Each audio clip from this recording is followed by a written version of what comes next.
Now, like this, there are projects below. But I picked 2G because it is the make or break of India. Because it has such ramifications. So when I'm taking the first point of the misuse of public office, I want to give you the example how this was done. Spectrum is a very vital resource for a country because it's a channel through which airwaves travel. And you know that there are 1G, 2G, 3G, 4G, like that, different generations. G standing for generations of spectrum, and they have different frequencies. For the cordless phone, only the waves are long waves. They have very little frequency, and they carry your voice. Then you want your email to be carried, and you want your SMS to be carried, you want your MMS to be carried, you want your pictures to be carried. Then it is 2G, and that has more cycles. If you want your video of you speaking and want to have a video on your phone of the person who takes the phone, then that is 3G. Like that, as you more information you want, you need a higher level of frequency, and for this, the sky has to be partitioned, and it becomes a scarce resource. Most people don't know what 1G, 2G, etc. is. In fact, once I met the Prime Minister in the Central Hall of Parliament, and I jokingly asked him, "Do you know what 2G is?" So he also knew what I was teasing him about. He said, "Most people think that I think 2G means Sonia G and Rahul G."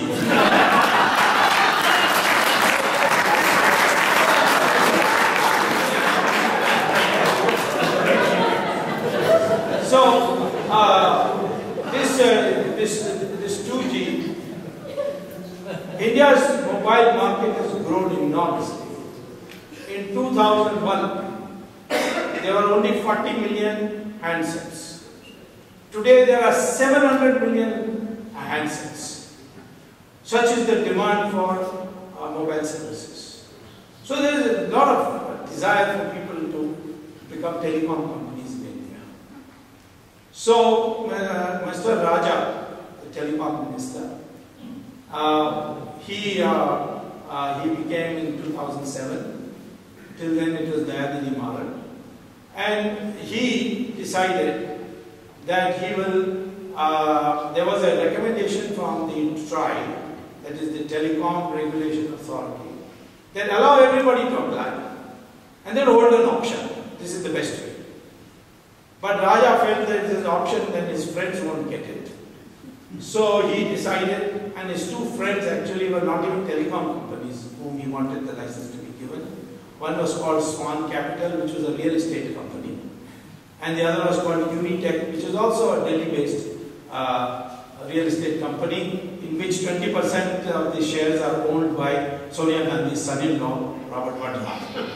So these two companies had to be given somehow, and if you held an auction, then they would not be able to compete because they had none of the minimum qualifications to get it. There are not a telecom company, they didn't have a single tower. So where is the question? So what he did is, one day he said, well, I am declaring a cut-off date of 1st October. This he announced on 25th September of 2007. Why he announced on 25th September? It is because on that day, he made sure that his two friendly companies, Swan and Unitech, had applied. So he had some other mind and something else in his mind when he fixed this 1st October. So there was a big rush to apply, and 571 applications were received. Because India was divided into 22 parts, so each had to be a separate application. So large number of companies applied, and 571 applications came. And after 3 months and 10 days, Mr. Raja decides that on the 10th of January he issues a press release, not in the newspapers, but in the ministry website, that I have now come to the conclusion that in the best interest of the country, the cutoff date should be 25th September. Now 3 months are over after 1st October. So some of the companies which applied, this one company which is called Aircell, held by a man called Subramanian, who had applied between 25th September and 1st October. He went to court saying, this is unfair. And I applied when I was told that the cutoff date is first. Now I am being denied. The Delhi High Court upheld his view. And the government came in appeal to the Supreme Court. That's when I got involved. Because somebody came and told me that the government is planning to beat this Shivashankaran black and blue with a large number of cases, cancelling all other licenses he has got, and making him surrender, withdraw, so that this Delhi High Court decision can be by default dismissed, and this whole challenge can be over, and then they can quote, the Supreme Court has upheld this decision. So at that time I went to the court and said that I want to be heard also. Court said, why? I said, because Mr. Shivashankaran is a businessman, the government of India is an interested party, and they can collude. And therefore, I want to prevent this collusion. I have information that we collude. So the court, I had fought many cases, so I have a reputation in court. The court allowed me to become a party. And that's exactly what happened. Shivashankaran was beaten so blue, he came to court and said, I don't want anyone to contest this. Now, the Supreme Court would have been compelled to set aside the Delhi High Court judgment, which would have been very damaging for all of us. But they heard me, argued the matter, and they recorded that they are disposing of Shivashankaran's petition. However, on the petition filed by Dr. Swamy, we are upholding the Delhi High Court judgment. That was the first thing that happened, which rendered the cut-off date as illegal. The second thing that that came up was Mr. Raja on the 10th of January. He issued this press release. He said that on this 25th September. Then he also said, and this press release is issued in at 2:45 p.m. 10th January. He said only those will be given licenses who between 3:30 p.m. and 4:30 p.m. today bring demand draft for 1650 crores to the office of the Sanchar Bhavan. Now, I know that in India you can't get 1 crore demand draft within 2 hours or 45 minutes, you see. It will take you at least 2 days of form filling and all. But Mr. Raja's friends already had the demand draft in their pocket. They were sitting in his office. And when this announcement came, and there was big mara-mari and all that, and people screaming away, this is unfair, and so on. But 9 companies had advance information. That included Tata, that included Videocon, it included SR, and these 9 companies had the 1650 crore rupees demand draft in their pocket, and these 9 companies got the license. Now, why 1650 crores? Because that was the price fixed in 2001. What was the price in 2008 for spectrum on demand supply basis? 10 times more. So at 1/10 the price he gave these 9 licenses. And what did these companies do after they get the license? They started selling their shares to foreigners. Tata sold it to Docomo for 13 times the price. So did Loop. So did Videocon. And these 2 companies which didn't have a single tower, which had no experience in running a telecom industry, they sold it to 2 companies. One sold it to Etisalat and Swan sold it to Etisalat, and Unitech sold it to Telenor. Now there was a Home Ministry advisory that not connected with telecom, but a general advisory that Unitech, Etisalat and Telenor, they should not be allowed any business in India. So Home Ministry report, advisory based on intelligence report. Why? Because Etisalat is a Pakistan-dominated ISI front company. And if they start operating in India, they will bring ISI agents into India. They may even bring terrorists into India.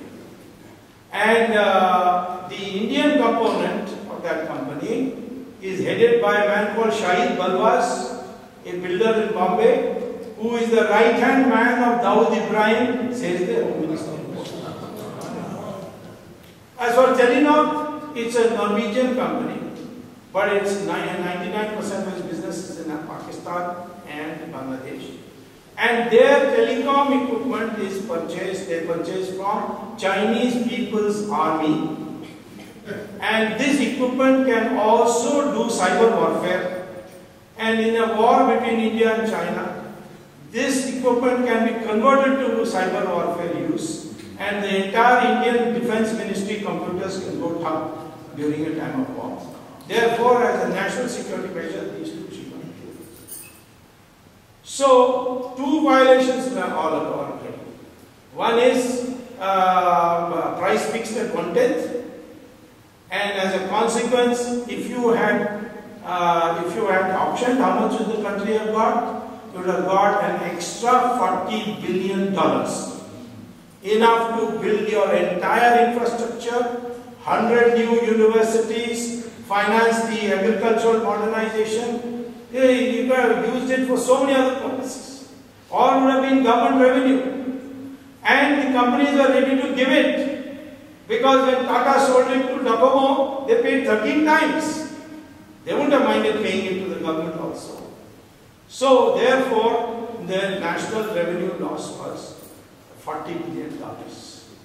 And therefore, that was the first crime. You caused a national loss by fixing the price at 1/10 the price. And second is you gave it to companies against the national security interest of the country.